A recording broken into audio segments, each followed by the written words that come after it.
Friends, welcome back to my channel. ఎలా ఉన్నారు? అందరూ బాగున్నారా? నేనైతే చాలా బాగున్నానండి. ఈరోజు సండే లంచ్ రొటీన్ అయితే మీకు షేర్ చేస్తున్నానండి. సండే స్పెషల్ ఏంటంటే పెసరట్టు కర్రీ చేస్తున్నాను. పిల్లల కోసం ఎగ్ ఫ్రై చేస్తాను, రసం, పప్పు, రైస్, అంతే. సింపుల్ లంచ్ రొటీన్ అనమాట.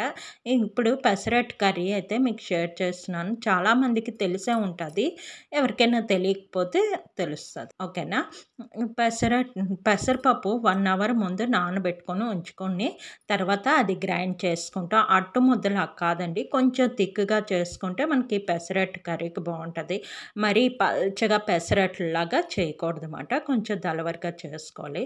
దానిలో కొంచెం వాటర్ మిక్స్ చేసుకున్నాను, ఎక్కువ కాదు కొంచెం. దానిలో కొంచెం ఉప్పు వేసుకొని బాగా మిక్స్ చేసుకుంటాం అన్నమాట. మిక్స్ చేసుకొని తర్వాత ఇలాగ పెనం మీద ఆయిల్ వేసుకొని మనం ఈ అట్ట వేసుకోవాలి. ఇదేంటంటే మా ఇద్దరి కోసమే, అంటే నాకు మా వారి కోసమే చేస్తున్నాను. ఎందుకంటే మేము సండే నాన్ వెజ్ తినాం కాబట్టి మా గురించి మాత్రమే చేసుకుంటున్నాం. పిల్లలకు కొంచెం కొంచెం ఇస్తాను, వాళ్ళకి ఎలాగంగా ఎగ్ ఫ్రై చేస్తాను కాబట్టి మా కోసమే. ఎక్కువ చేసేసి అది మళ్ళీ నెక్స్ట్ డే కొంచెం ఉంచుకొని వేస్ట్ కదా అని చెప్పి ఏంటంటే మార్నింగ్ కొంచెం బాగా తింటాము, అంటే కొంచెం ఇదిగా. రాత్రి అయితే అస్సలు ఒక్క ముక్క ఉంటే చాలు అన్నట్టు లైట్గా తిన్నమాట. అందుకు పెద్ద ఎక్కువగా చేయను. ఒక కప్పు పప్పు అయితే నానబెట్టుకున్నాను అనమాట. ఇలాగ ఒక అట్టు వచ్చింది, ఇంకోటి చిన్న అట్టు అయితే వచ్చింది. ఇది నా కెమెరా పెట్టే యాంగిల్ మారింది కదా, ఏమైందంటే నా ట్రైపాడ్ మళ్ళీ విరిగిపోయిందండి. ఆ లెగ్ ఉంటుంది కదా కిందది, ఆ లెగ్ దగ్గర కొంచెం విరిగింది అన్నమాట. విరిగింది ఏంటో. ఈ సెల్ఫీ స్టిక్ లాంటి ట్రైపాడ్స్ తీసుకుంటే అస్సలు ఎక్కువ కాలం రావడం లేదండి. ప్లాస్టిక్ కదా, ఫుల్ విరిగింది. అందుకని దానికి ఏం చేశానంటే ఫెవిక్విక్ ఉంటుంది కదా, అది తెచ్చి ఆ లెగ్కి అంటించాను. నాకు భయం, ట్రైపాడ్ విరిగిపోని కానీ ఫోన్ ఎక్కడ పడిపోద్దా అని భయం మీద అలాగా పక్కన అది దానికి తగలకుండా అందుకు కొంచెం పొయ్యికి దూరంగా అలా పెట్టాను. అందుకే యాంగిల్ కొంచెం మారింది ఈరోజు వీడియోలోనే. చూడాలి, కొన్నాళ్ళు ఇలా చేసిన తర్వాత మళ్ళీ ఒక ట్రైపాడ్ లాంటిది ఫస్ట్లో నా దగ్గర మీకు చూపించాను ఇనుపది, అలాంటిది స్టీల్ టైప్ ఉంటుంది కదా ట్రైపాడ్, అలాంటి టైపు తెప్పించుకోవాలి. చూస్తాను, అప్పుడే కాదులేండి, ఒక 15 days దీంతో ఇలా మేనేజ్ చేసాక అప్పుడు అది తెప్పించుకుంటాను. ఇక్కడైతే అట్లా అయిపోయాక ఇలాగ స్క్వేర్ పీసుల్లో అయితే కట్ చేసేసుకున్నాను. మన ఇష్టం, నేనైతే చాక్తో కట్ చేస్తాను. మామూలుగా చేతితో ఇలా చిన్న ముక్కల్లాగైనా చితిపియచ్చు, మన ఇష్టం. మనం చాక్తో కట్ చేస్తే మంచి ఈవెన్ షేప్లో వస్తుంది. అవి కూడా ఒక్కొక్కటి ఒక్కొక్క పీసులాగా వచ్చాయి. ఈ కళాయిలో నేను చార్పోపు వేసాను రసం, అందుకని అందులో కొంచెం ఆయిల్ అలాగా ఉన్నదన్నమాట. దీనిలోని మనం కర్రీ ఇప్పుడు చేసేసుకుందాం అదే కళాయిలో. ఎందుకు వేస్ట్ చేయడం, ఇన్ని గిన్నెలు అయిపోతే మళ్ళీ అవన్నీ మనమే కదా తోముకోవాలి. అయితే ఇక్కడ ఆయిల్ వేడెక్కిపోయిన తర్వాత ఉల్లిపాయలు కొంచెం పచ్చిమిర్చి వేసుకున్నాను. ఈ కర్రీకి కూడా మసాలా ముద్ద అయితే చేసేసుకున్నాను.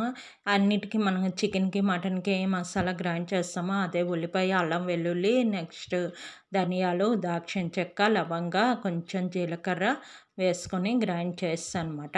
ఆ పేస్ట్ అయితే ఇక్కడ వేసేసుకున్నాను. ఇదే బాగా వేగాలి, పచ్చి స్మెల్ పోయే వరకు వేగాలి, లేదంటే మన కర్రీ అంత బాగుండదు. ఈ మసాలా ముద్ద వేగకపోతే మన అస్సలు టేస్ట్ బాగుండదు అన్నమాట కర్రీ.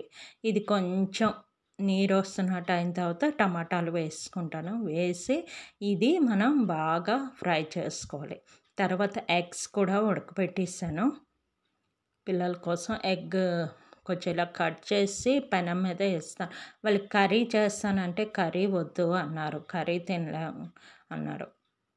ఆమ్లెట్ లేదంటే పావుచు లేదంటే వెరైటీ ఏదైనా చేయమంట.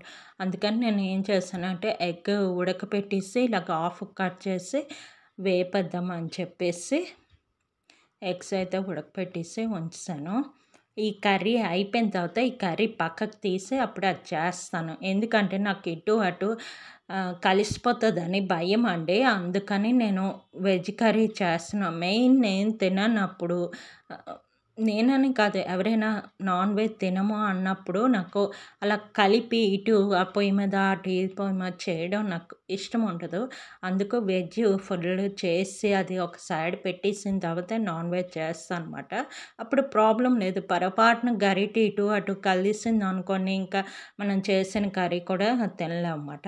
ఇక్కడైతే పెసరట్టు కోసం బాగా ఫ్రై చేసుకున్నాం కదా! అందులోని వాటర్ ఏసుకొని, వాటర్ బాగా మరిగిపోతుంది. ఇక్కడ వేస్తున్నాను. ఒక చేత్తో ఫోన్ పట్టుకొని, ఒక చేత్తో ఏస్తున్నాను. అందుకలాగుందన్నమాట. గడిగడికి ఆ ట్రైపాడ్‌కి పెట్టి తీస్తే నాకు భయం మాట. మళ్ళీ అది ఎక్కడ ఊడిపోద్దా, అంటించింది కదా! మళ్ళీ అక్కడ ఊడిపోద్దా అని భయంకి ఇటు అటు చేస్తున్నాను. తర్వాత ఈ పీసులన్నీ వేసుకున్నాను. వేసుకున్న తర్వాత ఇలా కలిపేసి కొంచెం దగ్గరికైతే ఆపియొచ్చు. ఎందుకంటే ఈ పెసరట్టు పీల్చేస్తదన్నమాట. ఆ జ్యూస్ అంతటిని బాగా లాగేసుకుంటది. తర్వాత కూడా మీకు చూపిస్తాను ఈ కర్రీ ఎలాగొచ్చింది అన్నది. చాలా చాలా చాలా టేస్ట్‌గా ఉందండి. ఈ కర్రీ దగ్గర మీకు మటన్ కర్రీ, చికెన్ కర్రీ ఎందుకు పని చేయవన్నమాట. అలాగైతే అది అవుతుంది.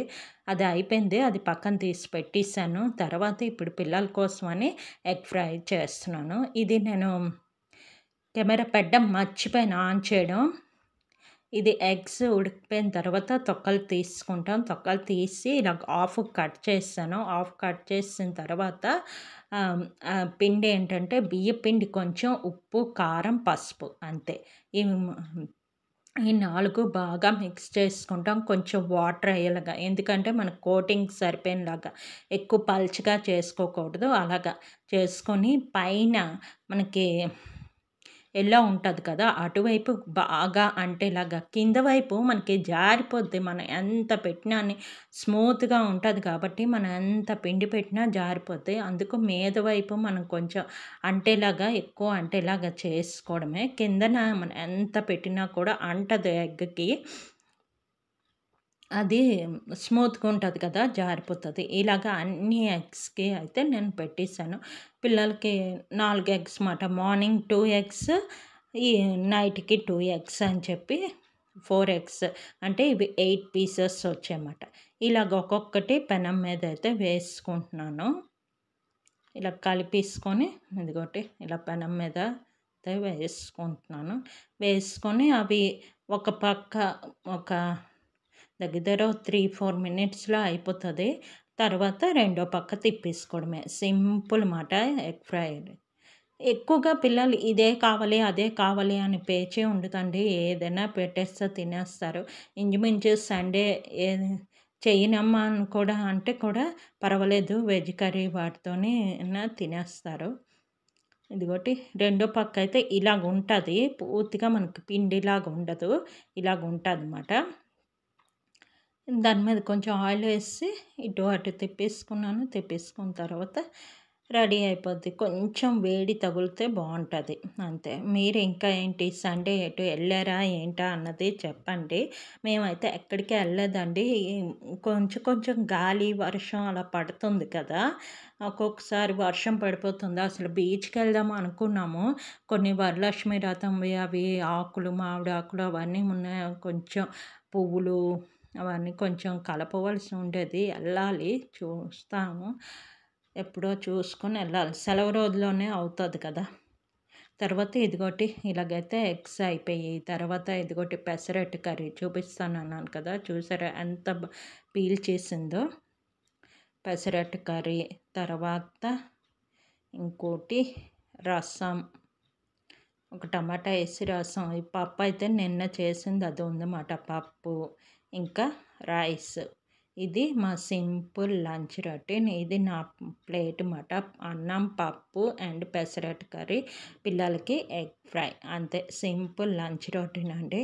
అంతే. ఈ వీడియో ఇక్కడితో ఎండ్ చేస్తున్నానండి. నా వీడియో కనుక నచ్చినట్లయితే ప్లీజ్ లైక్, షేర్, సబ్స్క్రైబ్ చేయండి.